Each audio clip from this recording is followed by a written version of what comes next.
女孩在派对的厕所里杀死了男友的弟弟，因为她想强奸自己。随后警察就对她展开了审问，但雪柔却好似惊吓过度，一时不知如何回答。殊不知她隐藏了一个天大秘密，其实他是一个男孩，可此时谁也没发觉，仍然让他交代经过。雪柔这才缓缓说出我上厕所后，弟弟就跟着进来了，然后他就突然摸我的胸，还撕裂我的衣衫，又一拳打在我脸上，我这才抓起东西打他，使劲将他推开，结果他跌倒撞到浴缸死了。随后鉴证科经过现场勘查，验证了雪柔说的话，而相反弟弟却是前科累累，所以综合比较来看，警方判断雪柔属于正当防卫杀人。可检察官却提出了质疑，因为当时雪柔男友也一起去了，有人还看到兄弟俩争吵过，而大队长判断，如果弟弟真的攻击过雪柔，他的尸体上可能被反击有伤口，因此只是立即去查。结果当时120的急救人员证实，弟弟右手有3根手指断了，警探据此猜测是他打了雪柔的脸，不料却被震断了手指，非常符合雪柔的描述。可谁知这时急救员又提到了一个重要情况，弟弟死之前曾喃喃自言去抓艾迪，是他干的，而艾迪就是他哥哥的名字。所以这么看来，雪柔并没有说实话。随后俩人就来到了雪柔打工的店里找他，不料恰巧碰到他正在和艾迪亲热，这下好了，俩人正好一块接受审查。可雪柔仍坚称是弟弟想强奸我，结果才被我打死了。但警察有弟弟的遗言为证，所以劝雪柔还是老实交代为好，甚至已经猜想真相时，艾迪帮着雪柔反击弟弟，不料却失手把他打死了。但雪柔否定了这个猜测，于是警察又猜是你背着艾迪和弟弟亲热，哪知却被艾迪撞见，所以你灵机一动说是弟弟想强奸你。最终艾迪一怒之下这才杀了弟弟。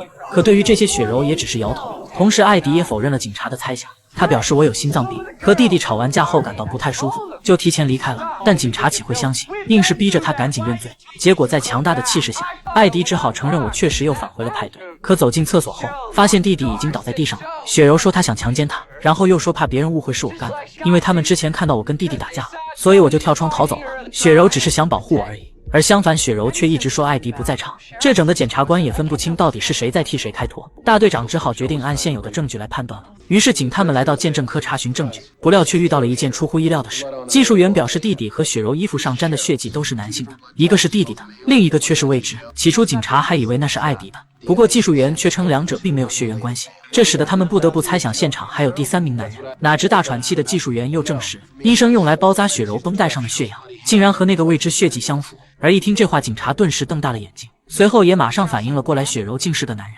这下也把大队长弄得吃惊不小。接着他们推测雪柔可能是还未完全变性，结果他的秘密被弟弟发现了，弟弟威胁要告诉艾迪，所以他才杀了弟弟。但警察又想到雪柔和艾迪都搞了2个月了，猜测艾迪肯定早知道这事了。既然如此，大队长立即指示去拆穿俩人的真面目。于是随后警察就先来找了艾迪，然后心平气和的让他老实交代。结果艾迪差点都要崩溃了，坚称刚才说的全都是实话。不料警察当即提起了雪柔的事，可艾迪还是摇头。见状，警察只好摊牌，直言我们已经知道雪柔是男人了。哪知这句话却差点把艾迪勒傻了，他竟认为警察是在讲变态笑话，而警察也这才明白艾迪根本不知道这事。可艾迪仍在自欺欺人，声称见过雪柔的胸部，但警察解释是他用了雌性激素。雪柔把所有人都骗了，这下艾迪可再也坐不住了。没想到自己深爱的女友竟是个男人，他一时有点接受不了。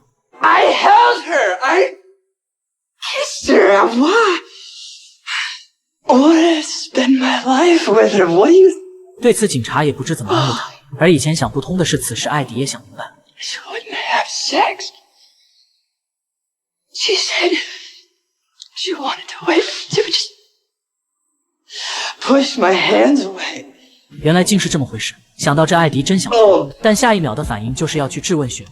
而雪柔见了他却是很兴奋，可却被艾迪阻止了。然后深呼吸后，假装要和雪柔亲近，不料却是突然使出了猴子偷桃。这下可真是验明正身了。艾迪终于信了，接着还没等雪柔反应过来，就立马变如脸对他由爱生恨了。不过却被警察及时制止了。雪柔急忙解释，我本想告诉你的，只是要等做完手术。Oh, you make me sick.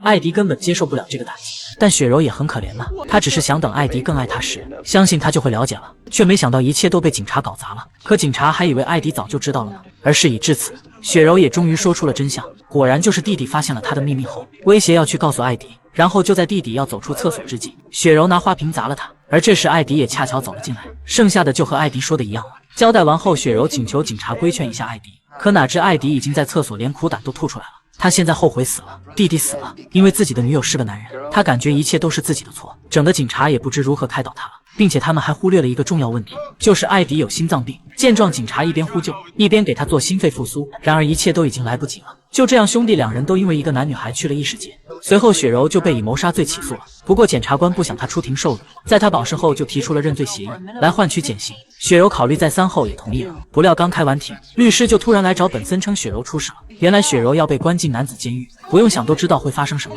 这可是他万万不能接受的。而听了这话，本森也意识到，律师提前根本就没对雪柔提这件事，他明显是想利用女人住进男人囚室来博热点。可律师竟狡辩，如果打官司的话可能无罪，他一直就想开庭辩论。但本森明白，律师这么做只不过想自己出名而已，根本不是在关心雪柔的死活。